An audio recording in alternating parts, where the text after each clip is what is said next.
ஹே case வீடியோக்குள்ள போகிறதுக்கு முன்னாடி வீடியோ லைக் பண்ணிட்டு பாருங்கள், சப்ஸ்கிரைப் பண்ணிட்டு பாருங்கள். லாஸ்ட் எபிசோடில் வி வந்துட்டு கிளம்பி வந்திருப்பான். அப்போ கரெக்டாக ஹீரோட்ட வந்து கேட்பான், யார்கிட்ட வந்து பேசிட்டு இருந்தீங்க இது. ஸோ ஹீரோ என்ன சொல்லுவான்னா, ஹீரோயின்ட்ட பேசிட்டு இருந்திருப்பான். இல்லை அது ஒரு அர்த்தமே இல்லாத டாபிக், அது வந்து ஒரு மீனிங்லெஸ் அப்படிங்கிற மாதிரி சொல்லியிருப்பான். இதை கேட்டு நம்ம ஹீரோயினுக்கு ரொம்ப கஷ்டமாக இருக்கும். அதுக்கப்புறம் இவங்க 2 பேரும் ஷாப்பிங் போகலான்னு வெளியே கிளம்பி வருவாங்களா. கரெக்டாக அப்போ ஹீரோட அம்மா என்ன பண்ணுவாங்கன்னா, சித்தியும் ஹீரோட அம்மாவும் முன்னாடி வந்து நிற்பாங்க. எங்கடா சாப்பிட்டு போலியான்னு கேட்கும் போது, இல்லைம்மா நான் வந்துட்டு வீ கூட வெளியே போகிறேன், ஸோ நான் வெளியே சாப்பிட்டுக்கிறேன் அப்படின்னு ஹீரோ சொல்லுவான். சரி அப்படியா, என்ன விஷயமா வெளியே போறீங்கன்னு கேட்பாங்களா. அப்போ வி சொல்வான், நாங்கள் வந்துட்டு மேரேஜ் பண்ணிக்க போகிறோம், அதுக்காக நாங்கள் ரிங் வந்துட்டு வாங்க போகிறோம் அப்படின்னு சொல்லுவான். இதை கேட்டோம்னா அவங்க அம்மாவுக்கு ஷாக், ஏன்னா அந்த பையன் நம்மக்கிட்ட இதை பற்றி இன்ஃபார்ம் பண்ணவே இல்லையேண்டு. ஸோ என்ன சொல்லுவாங்கன்னா, நாங்கள் வந்து கல்யாணம் பண்ணிக்கலான்னு முடிவு பண்ணியிருக்கோம், ஸோ அதுக்காக நாங்கள் ரிங் வாங்க போகிறோம் அப்படின்னு வந்துட்டு இவ ஏதோ ரூல் போடுற மாதிரி, இவ ஆர்டர் போடுற மாதிரி சொல்லுவாள். இவங்க அம்மா கேட்பாங்க, சரிப்பா நீங்கள் 2 பேரும் டேட் பண்ணுறீங்க, நான் உங்களை வந்து தடுக்க போகிறது கிடையாது, சரி ஆனால் ஃபஸ்ட்டு வந்துட்டு என்கேஜ்மெண்ட் முடிச்சுக்கோங்க, அதுக்கப்புறம் வந்துட்டு மேரேஜ் வச்சுக்கலாங்கும் போது ஒன்றும் பிரச்சனை கிடையாது, என்கேஜ்மெண்ட்டும் அன்றைக்கே வச்சுக்கலாம், மேரேஜும் அன்றைக்கே வச்சுக்கலாம், சீக்கிரம் பார்க்கணும் அப்படின்னு வந்துட்டு இவ அவசரப்படுத்துவா. இதை கேட்டுமே அவங்க பேச மாட்டாங்க, அந்த இடத்த விட்டு வந்துருவாங்க. அப்போ தங்கச்சி கேட்பாங்க, என்னக்கா வி வந்துட்டு இந்த அளவுக்கு வந்துட்டு போயிட்டு இருக்கா, என்ன பண்ணுறது, விட்டா மோன் வந்துட்டு அவளை கல்யாணம் பண்ணிப்பான் போலியே அப்படின்னு டிஸ்கஸ் பண்ணிட்டு இருக்கும்போது அவங்க அம்மா என்ன பண்ணுவாங்கன்னா, இந்த மாதிரி நம்ம ஃபேமிலி லாயர் இருக்காங்களா, அவங்கள வந்துட்டு கூப்பிடணும்னு சொல்லிட்டு வேலைக்காரங்களை கூப்பிட்டு அவங்கள ஃபோன் பண்ணி வரவை அப்படின்னு சொல்லுவாங்களா. தங்கச்சி வந்து கேட்பாங்க, எதுக்கு ஃபேமிலி லாயர்னு, நீ எல்லாம் தெரிஞ்சுக்க தானே போற அப்படின்னு சொல்றாங்க. அதுக்கப்புறம் இங்கே வேன் எப்பவுமே நூனை பற்றி நினச்சிட்டு இருப்பாளா, நீ வேஸ்ட்டாக அந்த பையனை பற்றி நினச்சிட்டு இருக்காது, அது வந்துட்டு தேவையில்லாத விஷயம், உங்கள் அப்பா உன்னை சேர்த்து வைக்க மாட்டாரு அப்படின்னு ஸ்ட்ராங்காகவே சொல்லிட்டு இருக்காங்க. இங்கே இன்னொன்று எப்போவுமே வந்துட்டு வாயனோட வீட்டு வாசலே வந்து நிற்பானா, அவங்க அப்பா வருவாங்க, ப்ளீஸ் சார் எனக்கு வந்துட்டு ஒரு வாய்ப்பு கொடுங்க அப்படின்னு சொல்லி வந்து கேட்பான். முடியாது, உன்னோட ரேஞ்ச் என்ன என்னோட ரேஞ்ச் என்ன அப்படின்னு வந்து சொல்லிட்டு இருப்பாரா. அப்போன்னு சொல்லுவாங்க, இங்கே பாருங்க, நீங்கள் வந்து ஸ்டார்டிங் வந்துட்டு பரம்பரை பணக்காரங்க இல்லை, நீங்கள வந்து படித்து முன்னேறி தான் இந்த மாதிரி இந்த ஸ்டேட்டஸ்க்கு வந்திருக்கீங்க அப்படின்னு சொன்னதுக்கப்புறம் இது யார் உங்ககிட்ட சொன்னால் வேன் சொன்னாலாங்கும் போது, ஆமாம் சார் உங்களோட ஹார்ட் ஒர்க்கை நம்பி நீங்கள் என்ன சொசைட்டியில் இவ்வளோ பெரிய ஆளாக இருக்கீங்களே, ஸோ அதே மாதிரி தான் என்னோட ஹார்ட் ஒர்க்கை நம்பி நான் இருக்கேன், நான் கண்டிப்பாக சொசைட்டியில் ஒரு பெரிய ஆளாக வருவேன், நீங்கள் எனக்கு ஒரு சான்ஸ் கொடுங்க அப்படின்ட்டு இவன் இந்த மாதிரி பாயிண்ட்டை பிடிச்சி பேசுறதுனால இவருக்கு என்ன சொல்லணும்னு தெரியாது. அந்த இடத்துக்கு அவங்க அம்மா வந்துடுவாங்க, எதுக்கு இவங்ககிட்ட பேசிகிட்டு இருக்கீங்க வாங்க அப்படின்ட்டு கூப்பிடுவாங்களா. அப்போ அவங்க அப்பா என்ன சொல்லுவாருன்னா, ஓகே இது வரைக்கும் கெஞ்சல, நீ வந்துட்டு 100 எவ்வளோ ஒரு 10 லட்சம் மாதிரி நீ சம்பாரிச்சு கொடுத்துட்டு என் பொண்ணை வந்து நீ கல்யாணம் பண்ணிட்டு போ, ஸோ உன்னால் வந்து ரெடி பண்ண முடியுமான்னு கேட்குறாங்க. அப்போ அந்த காசுங்கிறது வந்துட்டு அதிகமான காசு, ஸோ உன்னால் அதை ரெடி பண்ண முடியுமான்னு சொல்லிட்டு கேட்குறாங்க. இவனை வந்துட்டு ஓகே நான் ரெடி பண்ணுறேன் அப்படின்னு அவனும் சொல்கிறான். அதுக்கப்புறம் அம்மா வந்துட்டு பொண்ணுகிட்ட கால் பண்ணி சொல்லிட்டு அந்த மாதிரி ஒரு தங்கச்சி வந்து இன்னொன்று லவ் பண்ணுறாங்க, யார் அந்த வேலைக்காரியோட பையனை லவ் பண்ணிட்டுருக்கா, சரிம்மா அதை விடுமா நீ கவலைப்படாத, எனக்கும் ஹீரோக்கும் வந்து கல்யாணம் நடக்க போகுது அது தெரியுமாங்க போது அவங்களுக்கு சந்தோஷம், சரி அட்லீஸ்ட் இந்த பொண்ணாச்சும் நம்ம பேச்சு கேட்டு நடந்துக்கிறாளேன்ட்டு. இங்கே வந்துட்டு இவ என்கேஜ்மெண்ட்டுக்கும் கல்யாணத்துக்கும் சேர்த்து ட்ரெஸ் எடுத்துகிட்டு இருப்பாள். அப்போ எல்லா ட்ரெஸ்ஸும் வச்சு பார்த்துட்டு இருக்கும்போது ஹீரோக்கு எப்போவுமே எந்த கலர் ரொம்ப பிடிக்கும், ஸ்கை ப்ளூ தானே ரொம்ப பிடிக்கும். இவன் என்ன பண்ணுவானா, ஹீரோக்கு வந்து ட்ரெஸ் செலக்ட் பண்ணுவாள். அப்போ கரெக்டாக ஹீரோ வந்து ஸ்கை ப்ளூ எடுக்க போகலாம், சேச்சா இதெல்லாம் ஒரு கலரா அப்படின்னு சொல்லிட்டு அது வேண்டாம், ஹீரோக்கு வந்துட்டு இந்த ஆஷ் கலரும் வேறு ஏதோ 2 கலர் வந்து சஜஷன் பண்ணுவான், இதை வந்துட்டு கூடுண்டு. பட் ஹீரோக்கு தெரியும் ஹீரோக்கு வந்து ஸ்கை ப்ளூ தான் பிடிக்கும், ஏன் இந்த மாதிரி பண்ணுறாங்கன்னு இவன் என்ன பண்ணுவானா அந்த ப்ளூவையும் எடுத்துக்கிட்டு தான் போவான். ஹீரோட ரூமுக்கு போயிட்டு அதை கொடுக்கலான்னு போகிறப்போ ஹீரோ வந்து ட்ரெஸ் சேஞ்ச் பண்ணிட்டு இருப்பான். ஸோ வந்துட்டு ரொம்ப நேரம் வெளியே வெயிட் பண்ணிட்டு இருப்பான். உடனே ஹீரோ வந்து கண்ணால் பார்த்துருவா, என்ன என்னோட ரூம் கிட்டே என்ன பண்ணுற அப்படின்னு சொல்லிட்டு ஹீரோ கேட்பான். இல்லை இந்த ட்ரெஸ்லாம் வந்துட்டு வைக்க வந்தேன் அப்படின்ட்டு அந்த ட்ரெஸ்லாம் வைப்பான். அப்போ இவனுக்கு வந்துட்டு இவகிட்ட எதை டீஸ் பண்ணல, ஸோ வந்து கேட்பான், என்ன நீ உன்னோட ஃபேஸை பார்த்தா ரொம்ப டல்லாக இருக்குது, எங்களுக்கு கல்யாணமே உன்னோட ஃபேஸ் அப்படியே மாறிடுச்சு, ஏன்னா நீ பிரைடாக இருக்கணும்னு ஆசைப்பட்டல அப்படின்னு வந்துட்டு ஹீரோ கேட்பான். ஹீரோ வந்துட்டு அப்படியே அமைதியாக இருப்பான். என்ன அமைதியாக இருக்க, நீ அமைதியாக இருக்கிறத பார்த்தாலே தெரியுதுன்னு சொல்லிட்டு சிரிச்சுக்கிட்டே வந்துட்டு, நீ என்னை வந்து மேரேஜ் பண்ணல நீ வருத்தப்படுற அப்படின்னு அவன் திருப்பி வந்து நக்கல் பண்ணிட்டு இருப்பான். அவளுக்கு உண்மையில இந்த வருத்தம் இருக்கும் தான், ஹீரோ வந்து ஒன் சைடு லவ் பண்ணியிருப்பான். பட் அவள் அமைதியாகவே இருப்பாளா, என்னை விட்டுருங்க சார் இங்கே தேவையில்லாமல் நீங்கள் என்னை டிஸ்டர்ப் பண்ணுறீங்கன்ட்டு இவள் போவாள். அப்போ என்ன பண்ணுவானா, அந்த ப்ளூ கலர் ஷால் கலர் அதை பிடிச்சி இவளை பிடிச்சி இழுத்து வச்சுட்டு சொல்லு, உனக்கு என் மேலே ஆசை இருக்குது தானே அப்படின்னு சொல்லிட்டு வந்து கேட்பான். இவள் அப்படியே அமைதியாகவே நிற்பான். பரவாயில்லையே இந்த ப்ளூ கலர் வந்துட்டு உனக்கு நல்லா சூட் ஆகுது, என்னோட ஃபேவரட் ப்ளூன்னு உனக்கு அது எப்படி தெரியும், அப்போது நீ வந்துட்டு வீக் அனுப்புகிற எல்லா லெட்டரையும் நீ படிச்சிருக்க அதானே அப்படின்னு சொல்லிட்டு வந்து கேட்பான். அதான் என்னோட கல்யாண பொண்ணு நீ இருந்தால் உனக்கு இந்த ப்ளூ ரொம்பவே சூட் ஆகும் அப்படின்னு சொல்லிட்டு இருக்கும்போது ஹீரோயின் சொல்வான், இந்த மாதிரி தேவையில்லாமல் பேசாதீங்க அப்படின்ட்டு, நான் உங்களுக்கும் சரி வீக் வந்து துரோகமானு நினச்சது கிடையாது, நீங்கள் பேசாதீங்க அது இப்போ இந்த மாதிரி டாப்பிக்கில் வந்து என்கிட்ட பேசாதீங்க நான் போகிறேன் அப்படின்ட்டு இவன் பார்ப்பான். இவன் என்ன பண்ணுவான்னா ஃபோர்ஸ் பண்ணி அவளுக்கு கிஸ் பண்ண போகும்போது கரெக்டாக அந்த இடத்துக்கு வந்துடுவான். நீங்கள் ரெடி ஆகிட்டீங்களான்னு சொல்லிட்டு வருவாள். இவன் டக்குன்னு ஹீரோயினை வந்து நவுத்தி வச்சுருவான். அதுக்கப்புறம் நான் ஹீரோக்கு வந்து இந்த கலர் செலக்ட் பண்ணலேன்னு சொல்ல, ஆனால் அதுக்குள்ளே ஹீரோ வந்துட்டு எனக்கு பிடிச்ச கலர் இதுதான் எப்படி செலக்ட் பண்ண பண்ணான்னு சொல்லிட்டு இவ தான் செலக்ட் பண்ணான்னு நினச்சிட்டு என்ன பண்ணுவான்னா ஹாப்பியாக இருப்பான், ஹக் பண்ணுவானா. இது அப்படியே ஹீரோயின் என்ன ரியாக்ட் பண்ணுறான்னு சொல்லிட்டு பார்த்துட்டு இருப்பான். அதுக்கப்புறம் ட்ரெஸ் சேஞ்ச் பண்ணோம் அப்படிங்கும்போது என்ன பண்ணுவோம்னா வெளியே போறியான்ட்டு ஹீரோயின் வந்துட்டு வெளியே அமுச்சு விட்ருவான். இதெல்லாம் நடக்கிறத பார்த்தா ஹீரோயின் கஷ்டமாக இருக்கும், போய் எந்த ஃபீல் பண்ணுவாள். ஆனால் அது பெருசாக வந்துட்டு பொருட்படுத்தாமல் ஓகே நம்மளோட நிலைமை இது தான், நம்ம ஒரு சர்வெண்ட்டு தான் அப்படின்னு ஒரு இதில் வந்துட்டு அவள் சம்மந்தமாயிடுவான். அதுக்கப்புறம் இவங்க என்ன பண்ணுவாங்கன்னா லாயரை வந்துட்டு வர சொல்லியிருப்பாங்க, ஹீரோயின் வந்துட்டு கூப்பிட்டு வான்னு சொல்லியிருப்பாங்களா. ஹீரோயின் வந்துட்டு இந்த ட்ரெஸ் சேஞ்ச்லாம் பண்ணிட்டுருக்காங்களா, ஸோ அந்த இடத்துல இருப்பாள். ஸோ அந்த வேலைக்கார பொண்ணை வந்துட்டு இந்த மாதிரி ஹீரோயினை வந்துட்டு அம்மா கூப்பிட்றாங்கவங்களா. உடனே வந்துட்டு இவ கேட்பான், ஏன் இவ வந்து எனக்கு ஹெல்ப் பண்ணிகிட்ருக்கா, இப்போதைக்கு அனுப்ப முடியாது அப்படின்னு சொல்வாள். இல்லை ஒரு முக்கியமான விஷயம் அவங்கள கூப்பிட்டுருக்காங்க, அது மாதிரி அவர் லாயரோட பேரை சொல்லி அவர் வந்திருக்காரு, ஹீரோயின் வந்துட்டு அம்மா கூப்பிட்றாங்க அப்படிங்கும்போது இவ கேட்பான் யார் அந்த லாயர். அப்புறம் ஹீரோயின் வந்து கிளம்பி போயிடுவா. அதுக்கப்புறம் வந்துட்டு நம்ம ஹீரோட கேட்பான் யார் லாயர் வந்திருக்காங்களா, எதுக்கு வந்திருக்காங்கும் போது ஹீரோக்கே தெரியாது. அவர் வந்து எங்களோட ஃபேமிலி லாயர், மற்றபடி எதுவும் தெரியலையம்மா, அப்படிவா பார்க்கலாம் அப்படின்ட்டு அவங்க வருவாங்க. இங்கே பார்த்தீங்கன்னா அந்த லாயர் வந்திருப்பாங்க. ஹீரோட அம்மா வந்துட்டு நம்ம ஹீரோயினை வந்துட்டு இன்ட்ரோ பண்ணி விடுவாங்க. அந்த லாயர் வந்து ஃபேமிலி லாயர் போல் இவங்க வந்து உயில் வந்து எழுதி வைக்கிறாங்க. இந்த ஃபேமிலியோட சொத்து வந்துட்டு யாருக்கு போகணும் அப்படின்னு எழுதி வைக்கிறாங்க. அந்த இடத்துல யார் இருக்கானா நம்ம ஹீரோயினை, சித்தி, அப்புறம் ஹீரோட அம்மா, லாயர், இந்த 4 பேர் தான் இருக்காங்க. அந்த இடத்துல நம்ம ஹீரோ கூட இல்லை. ஸோ இவங்களாம் டிஸ்கஸ் பண்ணிட்டுருக்காங்க. சித்திக்குமே ஷாக்காக இருக்குது, என்னடா நம்ம அக்கா இந்த மாதிரி பண்ணுறாங்களே, ஹீரோக்கு வர சொத்தெல்லாம் வந்துட்டு ஏதோ ஹீரோயினுக்கு எழுதி வைக்கிற மாதிரி அங்கே நடந்துகிட்ருக்கு. அது இல்லாமல் இதை பற்றி ஹீரோக்கு வந்து தெரிய வேணாம், முக்கியமாக வீக்கும் தெரிய தேவையில்ல அப்படின்னு வந்து சொல்கிறாங்க. எல்லாமே டிஸ்கஷன் போயிட்டுருக்கும் போது ஹீரோவும் தூரமாக இருந்து பார்க்குறாங்க, என்ன நடக்குது, நம்மளையும் கூப்பிடல அப்படின்னு சொல்லிட்டு பார்க்குறாங்க. அதுக்கப்புறம் டிஸ்கஷன்லாம் முடிஞ்சு போகிறப்போ ஹீரோ அம்மா கிட்ட அந்த லாயர் வந்துட்டு பேசிட்டு போகிறாங்க. ஓகே தேங்க்யூ நன்றின்னு சொல்லிட்டு போகிறாங்களா. அப்போ வந்துட்டு நம்ம ஹீரோயினை பார்த்து வாழ்த்துக்கள் வேறு சொல்லிட்டு போகிறாங்க. இதை பார்க்கும்போது ஹீரோக்கு ஒன்றுமே புரியல, வீக்குமே ஒன்றுமே புரியல. ஹீரோ என்ன பண்ணுறான்னா அந்த லாயரை வந்துட்டு போய் பார்க்க போகிறேன், என்னாச்சு எதுக்கு வந்திருக்கீங்க அப்படின்னு சொல்லிட்டு வந்துட்டு கேட்பானா. அவர் வந்துட்டு இல்லைப்பா இதை பற்றி நான் எதுவுமே பெருசாக பேசக்கூடாது, மேடம் வந்துட்டு இது வந்து சீக்ரெட்டாக இருக்குன்னு சொல்லிட்டாங்க, ஸோ அதை பற்றி நான் எதுவும் பேசக்கூடாது, இது என்னோட லாயருக்கு வந்துட்டு எத்திக்ஸே கிடையாதுன்னு சொல்லிடுவாங்க. சரி நம்ம ஹீரோயின் நினைப்பா அந்த இடத்துல நம்ம ஹீரோயின் வந்துருப்பாள். ஸோ ஹீரோயின் கேட்கலான்னு சொல்லிட்டு ஹீரோயின் வந்து கேட்க போவான். ஹீரோ என்ன பண்ணுவானா ஃபஸ்ட்டு அவாய்ட் பண்ணுற மாதிரி போவா. இவனுக்கு வந்து கடுப்பாயிடும், என்ன நடக்குது, அம்மா எதுக்கு உன்னை கூப்பிட்டாங்க, லாயர் எதுக்கு வந்தாங்க, என்ன அங்கே பேசிக்கிட்டீங்க, வீட்டு டாக்குமெண்ட்லாம் அங்கே இருந்துச்சு, பத்திரம்லாம் இருந்துச்சுன்னு சொல்லிட்டு இவன் வந்துட்டு கேட்பான். ஹீரோ வந்துட்டு சாரி இதை பற்றி மேடம் எதுவுமே வெளியே சொல்ல வேணும்னு சொல்லியிருக்காங்கன்னு சொல்லிட்டு அவள் அவாய்ட் பண்ணவாளா, என்ன திமுறா என்கிட்ட சொல்ல மாட்டேன்னு சொல்லிட்டு கையை பிடிச்சிருக்கும் போது கரெக்டாக அந்த இடத்துக்கு அவங்க அம்மா வந்துடுவாங்க. ஏன்டா இப்போ எதுக்கு அவர் வந்தாருன்னு உனக்கு தெரியணுமா அப்படின்னு சொல்லிட்டு கேட்பாங்க. கரெக்டாக அந்த இடத்துக்கு வீயும் வந்துடுவா. ஆமாம் தெரியணும் அப்படின்னு சொல்லிட்டு 2 பேருமே கேட்பாங்களா. அப்போ ஹீரோ அம்மா வந்து நான் வந்துட்டு உயில் எழுதி வைக்கிறதுக்காக தான் வந்துட்டு நான் கூப்பிட்டேன் அவரை அப்படிங்கும்போது இவங்க ஹாப்பி ஆகிடும். அப்படியா எதுக்குமா நீங்கள் உயிரோடு இருக்கும்போது எதுக்கு நீங்கள் எழுதணும் அப்படின்னு சொல்லிட்டு ஹீரோ கேட்பான்.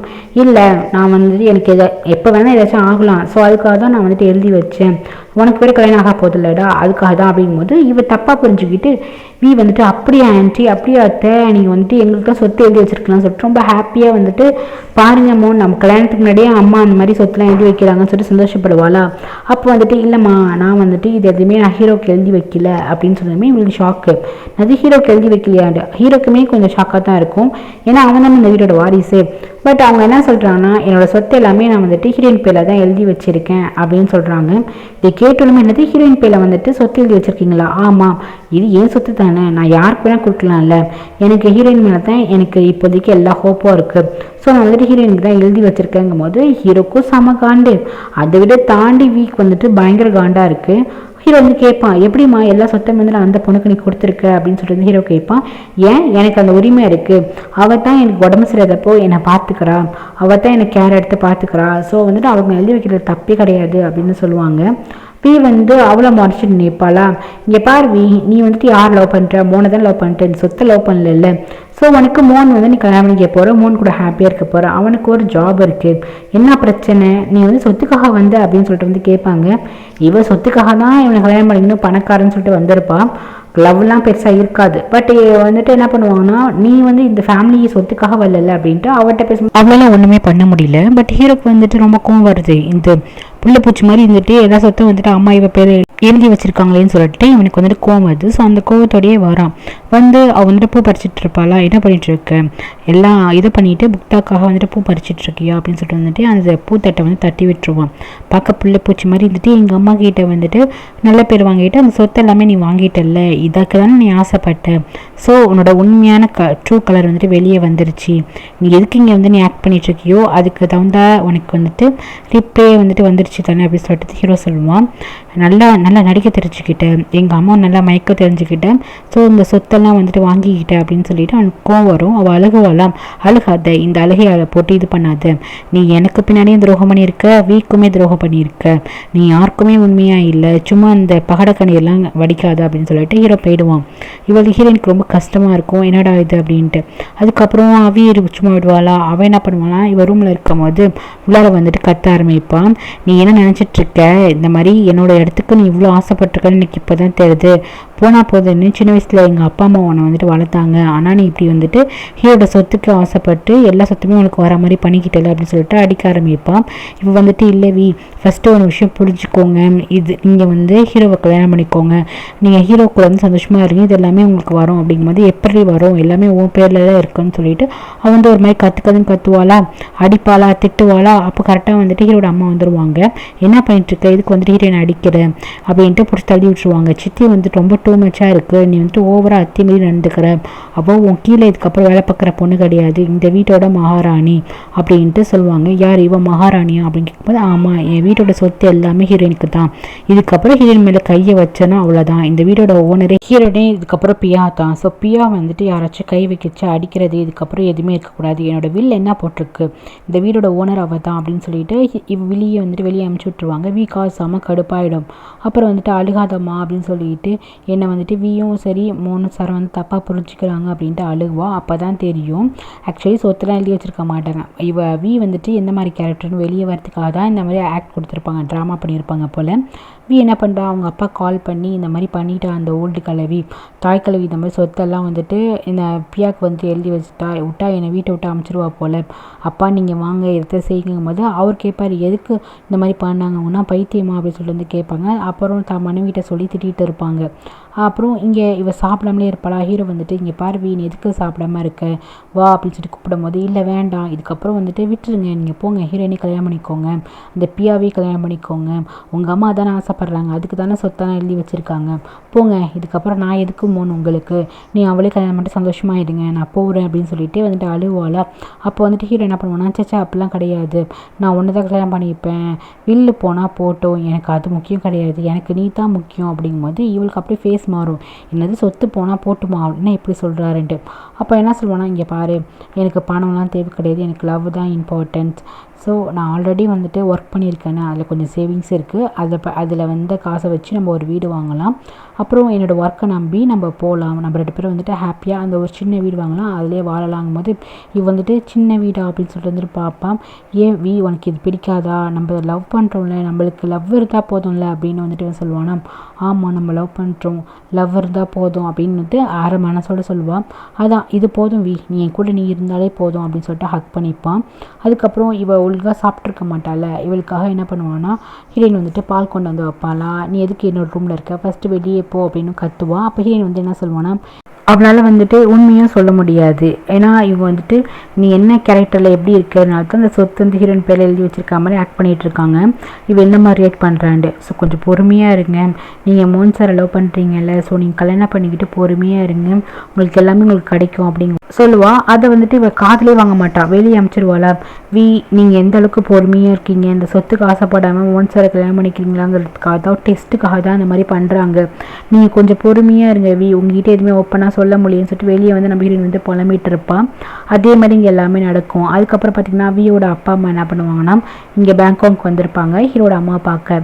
உடனே இவங்க போவாங்க, சொல்லுங்கள் எதுக்கு வந்திருக்கீங்க போது, இந்த மாதிரி நீங்கள் சொத்தெல்லாம் பியா பேர் எழுதி வச்சுருக்கீங்களாமே, இது உண்மையா அப்படின்னு சொல்லி கேட்கும்போது ஹீரோட அம்மாவுக்கு வந்து சிரிப்பு வந்துடும். என்னடா இது ஏன் சொத்து, நான் யாருக்கு வேணால் எழுதி வைப்பேன், அதை கேட்கறதுக்கு ஊர்லேருந்தான் மெனக்கெட்டு வந்திருக்காங்களேன்னு சொல்லிட்டு நக்கெல்லாம் வந்துட்டு சிரிப்பாங்க. ஏன் என்னோட அசட் யாருக்கு வேணாலும் கொடுக்குற உரிமை எனக்கு இருக்கே, அதில் உங்களுக்கு ஏதாச்சும் பிரச்சனையாகும் போது அது எப்படி நீங்கள் பியா கொடுப்பீங்க, அது மோனுக்கு தானே வரும், மோனை கல்யாணம் பண்ணிக்கிட்டால் என்னோட பொண்ணு வீக்கு தானே வரும், நீங்கள் எப்படி எழுதி வைப்பீங்க அப்படின்னு சொல்லிட்டு இவங்க வீட்டில் இருக்கவங்க கேட்பாங்களா. இதில் என்ன இருக்குது, எனக்கு பியாவை பிடிச்சிருக்கு, அது மட்டும் இல்லாமல் இது என் சொத்தை நான் யாருக்கு வேணால் எழுதி வைப்பேங்கும் போது அதுக்கு மேலே அவங்களுக்கு பேசுறதுக்கு ஒன்றுமே வார்த்தை இல்லை. ஸோ வெளியே வந்துடுவாங்க. பக்கத்தில் தானே நோன் வீடு, ஸோ நோன் வீட்டில் தான் பொண்ணு இருக்காங்கிறது தெரியாது. இந்த அம்மா அவங்க இருக்காங்கன்னு அம்மாவுக்கு அவங்களுக்கு டக்குன்னு ஷாக் ஆகிடும். பார்த்தீங்கன்னா அவங்க 2 பேருமே இங்கே வந்திருப்பாங்க. இவங்க போயிட்டு இந்த மாதிரி உங்கள் அம்மா இங்கே வந்திருக்காங்க, ஃபஸ்ட்டு இங்கேருந்து போமா அப்படின்னு சொல்லிட்டு வேனை வந்துட்டு போக சொல்லுவாங்க. அதுக்குள்ளே அவங்க அம்மா அப்பா வந்துடுவாங்க. இன்னும் என்ன பண்ணுறான்னா இவங்க 10 லட்சம் கேட்டிருப்பாங்கல்ல, ஸோ அதுக்காக வந்துட்டு ஒர்க் பண்ணுறதுக்காக பெயிண்ட் பண்ணி அதை விற்று எப்படியாச்சும் காசு ரெடி பண்ணலான்னு வந்துட்டு ஒர்க் பண்ணிகிட்டு இருப்பான். இவர் என்ன பண்ணுவார், என் பொண்ணு இங்கே இருக்க கோவத்தில் வந்துட்டு எல்லாத்தையும் உடச்சி போட ஆரம்பிப்பாரா. அப்போ வந்துட்டு இன்னொன்று அம்மா வந்துட்டு ப்ளீஸ் இந்த மாதிரி பண்ணாதீங்க, என் பையன் வந்துட்டு கண்டிப்பாக அந்த பணத்தெல்லாம் உங்களுக்கு கொடுப்பான், அதுக்கு ஒரு சான்ஸ் கொடுங்க, இந்த மாதிரி பண்ணாதீங்கன்னு சொல்லிட்டு காலில் வந்துட்டு கெஞ்சுவாங்க. இதை பார்க்குறவனுக்கு ரொம்ப கஷ்டமாயிடும். அம்மா நீங்கள் அதெல்லாம் பண்ணாதீங்கன்னு சொல்லிட்டு நான் எப்படியோ வந்துட்டு கொடுக்க பார்க்குறேன், பட் எனக்காக இந்த மாதிரிலாம் கெஞ்சாதீங்கம்மா அப்படின்னு சொல்லிட்டு அவனுக்கு ரொம்ப கஷ்டமாயிடும். அப்போ வேனையும் வந்துட்டு இதுக்கப்புறம் நீ இங்கே இருக்க தேவையில்ல, நீ வா ஃபஸ்ட்டு நம்ம வீட்டுக்கு வான்னு சொல்லிட்டு வேனையுமே அழைச்சிட்டு போயிடுவாங்க. நெக்ஸ்ட் ஹீரோயின் வழக்க போல் ஹீரோ கொஞ்சம் ஜூஸ் போட்டு வைப்பான், அதுக்கப்புறம் ட்ரெஸ்லாம் ரெடி பண்ணி வைப்பாள். ஸோ அதை மாதிரி பண்ணிட்டு இருக்கும்போது ஹீரோ வந்துட்டு உள்ளார வந்துடுவான். என்ன பண்ணிட்டு இருக்கேன் ரூமில் அப்படின்னு சொல்லிட்டு கேட்பானா. நீ ஏமா இந்த மாதிரி ஒர்க்லாம் பார்க்குற, நீ தான் வந்துட்டு இந்த வீட்டோட பணக்கார பொண்ணாச்சு, போன நேற்று வரைக்கும் தான் நீ இந்த வீட்டு ஒரு ஒர்க்கு லேபர் மாதிரி, இப்போ வந்துட்டு நீ முதலாளி இந்த வீட்டுக்கு, ஸோ இந்த ஒர்க்லாம் நீ எதுக்கு எனக்கு பார்க்குற, நீ எந்த ஃபஸ்ட்டு வெளியே போறியா அப்படின்னு சொல்லிட்டு என்ன பண்ணுவான்னா அந்த ஜூஸை அப்படியே வந்துட்டு கீழே தட்டி விட்டுருவான், இதுக்கு ஊற்றி விட்டுருவான். நீ ஃபஸ்ட்டு இந்த ரூமை விட்டு போ, நீ எந்த ஹெல்ப்பும் எனக்கு பார்க்க தேவையில்ல, ஃபஸ்ட்டு உன் ஃபேஸை பார்க்க எனக்கு பிடிக்கல, ஃபஸ்ட்டு இந்த ரூமை விட்டு வெளியே போன்னு சொல்லிட்டு பிடிச்சி தள்ளுவானா.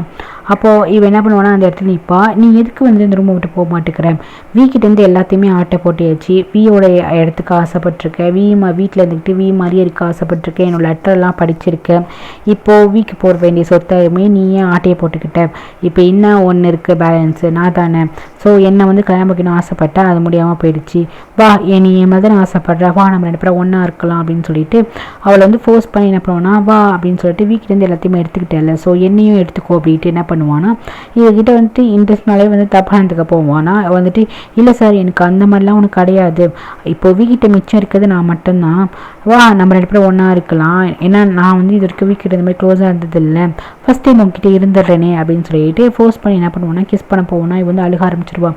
ஒன் சார் நீங்கள் இந்த மாதிரிலாம் பண்ணிட்டுருக்கீங்க, என்னோட எண்ணம் அப்படி கிடையாது, உங்கள் லைஃப்பையும் லைஃப்பையும் வந்துட்டு ஸ்பாயில் பண்ணணும், 2 பேரும் சேரக்கூடாது அப்படிலாம் நான் நினைக்கவே கிடையாது அப்படின்னு சொல்லுவாள். இதெல்லாம் நம்புகிற மாதிரியா இருக்குது, நீ அந்த மாதிரி தாட் உள்ள பொண்ணு கிடையாது, நான் அவனோட நடவடிக்கை உன்னோட கண்ணிங் எல்லாத்தையும் பார்க்கும் போது நீ வந்துட்டு சரியான ஆள் தான், நீ வந்து சின்ன பொண்ணு நினச்சிட்டு இருந்தேன், ஆனால் நீ சின்ன பொண்ணு கிடையாது, நீ வந்துட்டு இப்போ என் குடும்பத்தில் இருக்க சொத்தே உங்ககிட்ட வர அளவுக்கு நீ நடந்துக்கிட்ட அப்படின்னா நீ எந்த அளவுக்கு வந்துட்டு எக்ஸ்ட்ரீமில் போயிருப்பேன்னு சொல்லிட்டு அவளை வந்து கிஸ் பண்ண போவான்னு. கரெக்டாக அந்த இடத்துக்கு 2 பேருமே வந்துடுவாங்க, அம்மாவும் சித்தியும். டே மூணு என்னடா பண்ணிட்டு இருக்கேன்னு சொல்லிட்டு கேட்பாங்களா. இவன் வந்து அப்படி சொக்கா அம்மா அப்படின்னு பார்ப்பானா, ஒழுங்கா அந்த பொண்ணை வீட்டுக்குள்ளே இறங்கி வாழா அப்படின்னு சொல்லிட்டு பிடிச்சி இழுக்க ஆரம்பிச்சிருவாங்க. ஹீரோனா அழுத மாதிரி பயந்த மாதிரி தானே இருப்பான். அதுக்கப்புறம் சித்தி என்ன பண்ணுவாங்கன்னா ஹீரோனை அழைச்சிட்டு போயிடுவாங்க. இவங்க அம்மாக்கும் வந்துடும், ஏன் பையனை அப்படி ஒரு பொண்ணுகிட்ட வந்து அத்துமே நடந்துக்கிறத சொல்லிட்டு பலாருன்னு அரைச்சிருவாங்க. கொஞ்ச நாளாவே ஹீரோ மேலே அவங்க அம்மா பயங்கர பாசத்தோடு இருப்பாங்க, அடிக்கிற பழக்கம்லாம் கிடையாது. இப்போ அடிச்சோன்னுமே அவனுக்கே ஷாக்காக இருக்கும், ஒரு பொண்ணுக்கிட்ட இப்படி தான் வந்துட்டு இந்த மாதிரி ஹராஸ்மெண்ட்டாக நடந்துப்பியோ அப்யூஸ் பண்ணுவியோ ஒரு பொண்ணு அப்படின்னு சொல்லிட்டு அடிப்பாங்க. உடனே இவன் சொல்வான், நான் ஏமா என்னம்மா என்னை அடிச்சிட்டிங்க, நான் அவ்வளோ தப்பான பையன் நீங்கள் நினைக்கிறீங்களா அப்படின்னு வந்து கேட்பான். நீ பண்ணுறதெல்லாம் பார்த்தா அப்படி தான் இருக்குது, அந்த பொண்ணு ரிவெஞ்ச் எடுக்க தானே இந்த மாதிரி பண்ணேன், இப்போ என்ன நான் சொத்து எழுதி வச்சுட்டேன், ஸோ அதனால் அந்த பொண்ணை வந்துட்டு பழி வாங்குறதுக்கு இந்த மாதிரி பண்ணிகிட்ருக்கேன், அதுக்காக அந்த பொண்ணை ரிவெஞ்ச் எடுக்கிறேன்னு சொல்லிட்டு தப்பான விஷயம் வந்துட்டு பண்ண பார்க்குறியாடா அப்படின்னு சொல்லிட்டு வந்து கேட்பாங்க. ஹீரோ வந்துட்டு ஏமா நீ அப்படி தான் வளர்த்துருப்ப அப்படின்னு நினைக்கிறியா, நான் அந்த மாதிரி போகணும்னு நினைக்கிறியா, அந்த மாதிரிலாம் நினச்சி அவகிட்ட போகல, ஏதோ ஒரு கோபத்தில் அவகிட்ட வந்துட்டு இந்த மாதிரி போன தவிர்த்து வேறு தப்பான எந்த இதுவும் கிடையாதுங்கும் போது வாயை மூடுறா, நீ சொல்கிறத பார்த்தா அப்படி தான் இருக்குது, நான் சொத்து எழுதி வச்சுட்டேன் அப்படின்னு சொல்லிட்டு அந்த பொண்ணுக்கிட்ட வந்து நீ தப்பான இது எண்ணத்தோடு நடந்துக்கிட்டேன்னு சொல்லிட்டு கோவப்படுவாங்க. ஸோ இதோட இந்த எபிசோட் முடியுது கைஸ். தேங்க்யூ ஃபார் வாட்சிங். லைக் பண்ணிட்டு பாருங்கள், சப்ஸ்கிரைப் பண்ணிட்டு பாருங்கள். Take care.